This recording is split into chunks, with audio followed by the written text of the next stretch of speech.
고린도 교회는 바울이 2차 전도 여행 때에 약 1년 반 동안 사역하면서 개척했던 교회입니다. 이 고린도라는 지역 자체가 헬라의 상업 중심 도시입니다. 상업이 아주 활발하게 행해졌던 부유한 도시죠. 그렇다 보니까 수많은 여행자들과 상인들이 반드시 거쳐가는 필수 코스라고 할 수 있는 그런 도시였습니다. 거대 상업 도시들이 과거에도 그렇고 현재에도 그런 게 있습니다. 상당히 개방적입니다. 다양한 나라 사람들이 다양한 문화를 가지고 들어오는 것을 받아들여야 거래가 가능하잖아요. 상당히 이제 개방적이죠.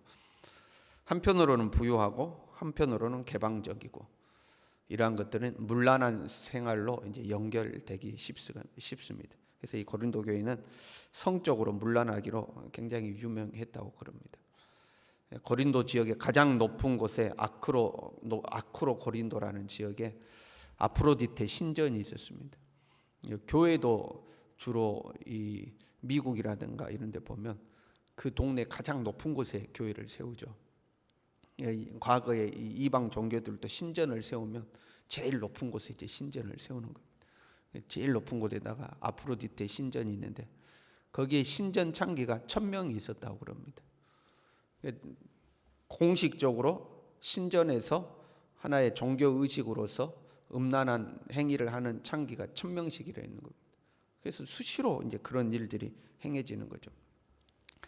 그러니까 고린도화하다라는 말이 관용어로 쓰였는데 그 말은 성적으로 부정을 행하다라는 뜻으로 통했다고 합니다. 고린도화하다 그러면 성적으로 부정을 행하다. 그 정도로 고린도가 문란했다고 그럽니다. 이런 환경 속에서 교회가 생겨났기 때문에 이 교회도 굉장히 많은 문제들을 가지고 있었습니다. 환경이 참 중요한 것 같아요. 예수님을 믿기 전에 이 사람이 아주 신실한 불자였다고 해봐요. 그 1년에 한 번 석가탄신일에 절에 가는 사람 말고 정말로 매일 아침에 일어나서 불공을 드리는 신실한 불자였다고 해봐요. 근데 이 사람이 예수님 만났어요. 그러면 이 사람은 신앙생활도 아주 신실하게 합니다. 신실하게 기도 생활하고 경건 생활하고 하죠. 근데 어떤 사람은 어떤 자기 신념이 됐던 종교가 됐던 자유분방한 신념을 가지고 살았다고 생각해봐요. 근데 이 사람이 예수님을 만났어요. 신앙생활도 아주 자유분방하게 합니다. 그래서 교회의 질서 안에 들어오지 못하고 자기가 일종의 독립군이 되어가지고 자기 마음껏 이렇게 하는 것을 보게 되죠. 그가 어떤 환경 속에 있었냐 하는 것이 신앙생활에도 그대로 반영되는 경우들이 굉장히 많이 있습니다. 허용치라는 게 있잖아요. 어떤 한계를 정하는 것, 내가 이 한계는 넘어서지 않는다. 그 허용치를 정함에 있어서 삶의 환경이 작용하는 거죠. 어떤 사람은 이거 충분히 가능하지 이렇게 생각하는데 어떤 사람은 어떻게 그걸 해? 그걸 하면 안 돼 이제 이렇게 생각하는 거죠. 사람마다 그 허용치를 정함에 있어서 자기가 어떤 환경에서 살아왔느냐 그것에 이제 영향을 받게 되어 있는 겁니다. 고린도 교회는 고린도라는 지역의 사람들이, 자유분방한 지역의 사람들이 예수님을 믿고 세워진 교회이기 때문에 그들의 환경이 그대로 이제 반영이 되는 거죠.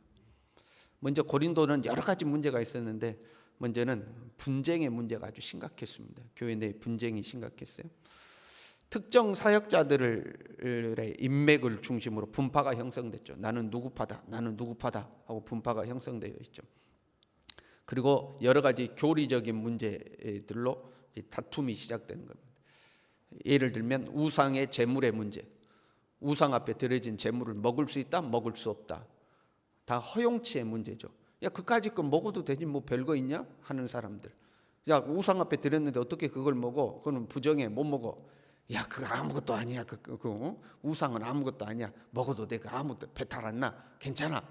안 돼. 그건 안 돼. 이렇게 허용치의 문제로 서로 가능하다, 불가능하다. 결혼이 가능하다, 불가능하다. 이혼이 가능하다, 불가능하다. 이런 걸로 이제 서로 싸우게 된 거죠. 거기다가 영적인 은사들이 많이 나타났는데 그 영적 은사자들의 무질 싸움이 교회에 이제 또 드러난 거예요. 네가 잘났다, 내가 잘났다죠. 야, 니는 방언하냐? 나는 애언해. 뭐 이런 거. 아유 그까짓 그 방은 나도 해. 뭐 이런 어떤 이 영적 은사자들이 서로 우월성을 주장하면서 이제 다투는 문제들이 발생하게 된 거죠. 그러다 보니까 세상 법정에까지 싸우러 간 거예요. 믿는 자와 믿지 않는 자 간의 분쟁이 생기면 법적 다툼을 할 수가 있죠. 근데 교회 안에서 성도들 간의 갈등이 생겼는데 그 성도들 간의 갈등이 생기면 하나님의 말씀을 따라 풀어 나가면 되지 않겠어요? 그런데 성도들 간의 갈등이 이제 세상 법정으로 가가지고 이제 교회의 이 성도들 간에 다투는 문제가 발생했고요. 그러다 보니까 슬그머니 이제 거짓 교사들이 교회 안으로 들어오죠. 부활을 부정하는 거짓 교사들이 교회 안에 슬그머니 들어와서 이제 거짓 교리를 가르치는 문제들, 이제 이런 문제들이 발생하는 거예요. 그러나 그것보다 더 심각한 문제는 교회 안에 음행의 문제가 존재했습니다. 그 음란한 지역이다 보니까 그것들이 그대로 이제 교회 안에 반영이 되는 거죠. 우리가 어떤 문제를 직면하게 되면요, 그 문제가 없을 수는 없잖아요. 현대의 교회도 여러 가지 문제가 있잖아요. 근데 어떤 문제가 일어나면 본인에게 일어났던 타인에게 일어났던 에이 그럴 수도 있지, 사람이 살다 보면 그럴 수도 있지 하는 문제가 있고요. 어떻게 그렇게 해? 그건 절대 안 돼. 이제 이런 문제가 있죠. 교회 안에서 김 집사하고 이 집사가 싸웠어요. 그러면 에이 좀 친하게 지내지. 그래도 뭐 그럴 수도 있지. 또 그러다 화해하고 그러는 거지. 우리가 이제 이런 것들은 이해하고 넘어갈 수 있잖아요. 조 집사하고 차 집사하고 싸웠대. 그럼 아이 좀 사이좋게 지내지. 아이 그래도 사람이 살다 보면 그럴 수도 있지. 넘어갈 수 있는 문제죠. 교회 안에 어떤 분쟁의 문제는 안타까운 문제지만 아이 그럴 수도 있지 하고 넘어갈 수도 있는 문제죠. 그런데 교회 안에 음란의 문제가 생기면 에이 그럴 수도 있지. 그렇게 넘어갈 수는 없는 거죠. 그러면 안 돼 하는 문제죠. 그러니까 교회 안에 음란의 문제가 발생하면 그래요. 뭐 신앙의 정도가 사람마다 다 다르니까 발생할 수 있다고도 쳐요. 그럼 발생하면 빨리 처리를 해야 되죠. 교회에서 치리를 해서 그런 문제들을 빨리 교회에서 처리를 해야 되죠. 근데 고린도 교회는 그 문제를 처리를 않고 그냥 내버려 둔 겁니다. 그러한 문제들이 고린도 교회 안에 존재하고 있는 거죠. 그럼에도 불구하고 또 한편으로 잘하는 것도 있어요. 고린도 교회가 오늘 5절 말씀에 보면 이렇게 되어 있죠. 모든 언변과 지식이 풍족함으로 그리스도의 증거가 너희 중에 견고하게 되어 너희가 모든 은사에 부족함이 없어 우리 주 예수 그리스도의 나타나심을 기다립니다. 그러니까 이 재림 신앙을 가지고 또 한편으로는 언변과 지식이 풍족해서 하나님의 말씀을 잘 전했어요.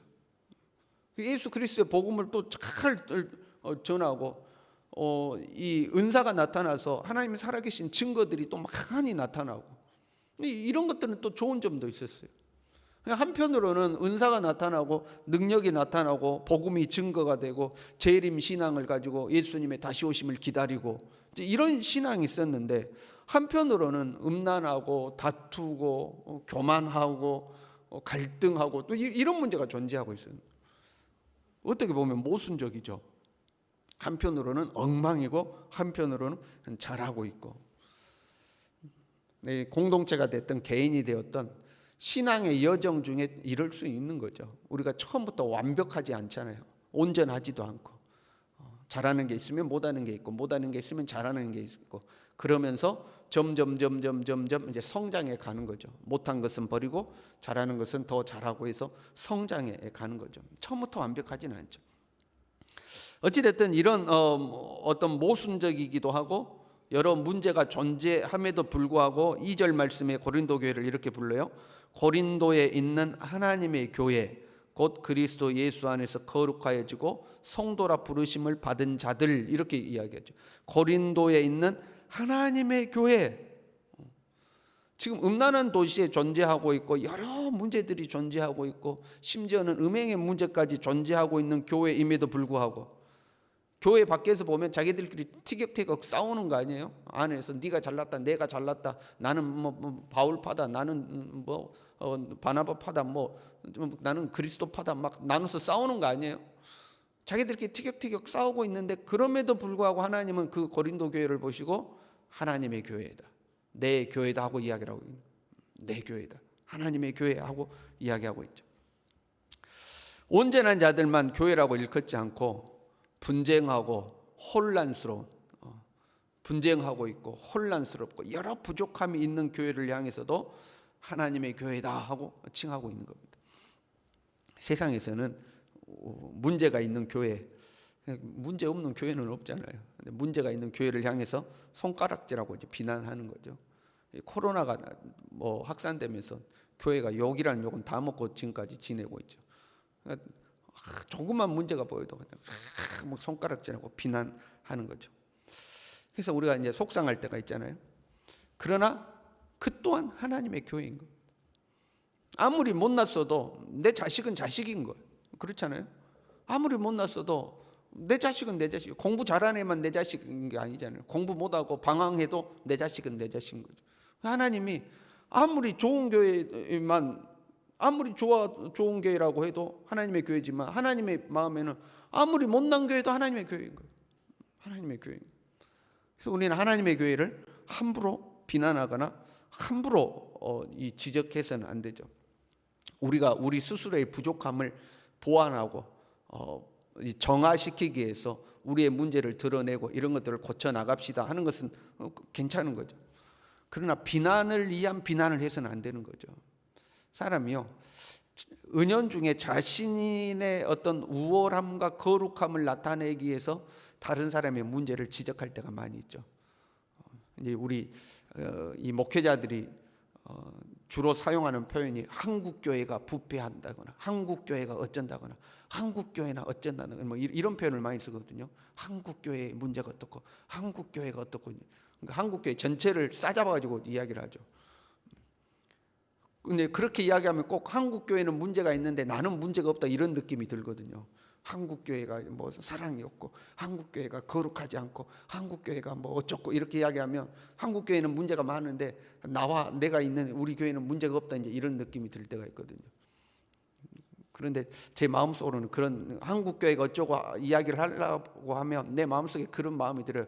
너나 잘해 이놈아, 이런 소리가 들려요. 너나 잘해. 한국 교회는 무슨 한국 교회는 너나 잘해. 이제 이런 마음이 들어요 제 속에. 그래서 저는 한국 교회가 어쩌고 이런 이야기 잘 안 하잖아요. 나도 못 하는데. 그래서 내 자신이 잘하고 있다, 내 자신이 거룩하다, 내 자신이 우월하다는 것을 반증하기 위해서 다른 사람을 깎아내리는 어떤 그런 심보가 우리에게 좀 있는 거예요. 그런 것으로 교회를 비난하는 것은 좀 주의해야 되죠. 왜요? 하나님의 교회이기 때문에 그렇습니다. 지금 아주 문제가 많은데도 불구하고 하나님의 교회라고 이야기를 하고 있죠. 하나님의 교회를 비난하면 하나님을 비난하는 거 아니겠습니까? 하나님이 저 교회는 내 교회야 그러는데 그 교회를 막 우리가 비난하면 그건 하나님을 비난하는 거 되겠죠. 우리가 조심해야 되는 거죠. 그리고 교회는 곧 성도죠. 하나님의 교회 곧 그리스도 예수 안에서 거룩하여지고 성도라 부르심을 받은 자들 이렇게 돼 있죠. 그러니까 교회 곧 성도들 이렇게 하고 있죠. 성도도 마찬가지인 거죠. 우리도 마찬가지인 거예요. 우리도 다 부족함이 있죠. 그렇잖아요. 완벽한 사람이 어디 있습니까? 다 부족하지. 예수님 닮으려고 노력하는 거죠. 그럼에도 불구하고 부족함이 있는 거죠. 그런데 하나님은 우리들을 보고 넌 내 거야 그러는 거죠. 넌 하나님의 교회야. 너는 내 자녀야. 너는 내 백성이야. 그렇게 이야기하는 거죠. 완벽해서 하나님의 자녀라고 부르는 게 아니고 부족함이 있는데 우리를 하나님의 자녀라고 부르는 거죠. 사실 이게 하나님의 방법이거든요. 정체성을 먼저 부여하시고 그 정체성에 맞는 사람으로 만들어 가시죠. 정체성을 먼저 부여하시고 그 정체성에 맞는 공동체로 만들어 가시죠. 그러니까 우리는 그 정체성을 잃어버리면 안 돼요.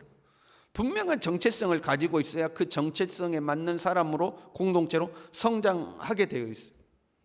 너는 하나님의 교회야. 너는 하나님의 사람이야. 나같이 부족한 사람이, 우리같이 부족한 공동체가, 내가 온전해서 하나님이 그렇게 부르는 게 아니에요.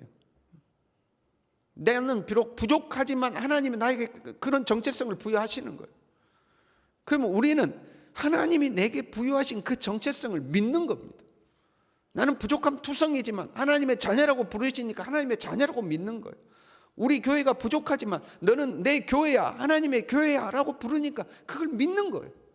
그 정체성을 믿는 거예요. 내 모습을 보는 것이 아니라 하나님이 부여하신 정체성을 믿는 거죠.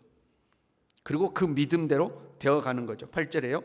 주께서 너희를 우리 주 예수 그리스도의 날에 책망할 것이 없는 자로 끝까지 견고하게 하시리라. 네가 아니고 하나님께서 너를 책망할 것이 없는 자로 끝까지 견고하게 너를 붙들어 주실 것이다 하는 거죠. 우리는 그걸 믿는 거죠. 그걸 믿는 거죠. 지금 고린도 교회에 문제가 있다는 걸 모르고 이런 소리 하는 거 아니잖아요. 고린도 교회가 문제가 있다는 걸 알면서 이렇게 하는 거죠. 우리 자신에게 희망이 있는 것이 아니라 그럼에도 불구하고 나를 선택하여 부르시고 나를 이끌어 가실 하나님께 희망이 있는 거죠.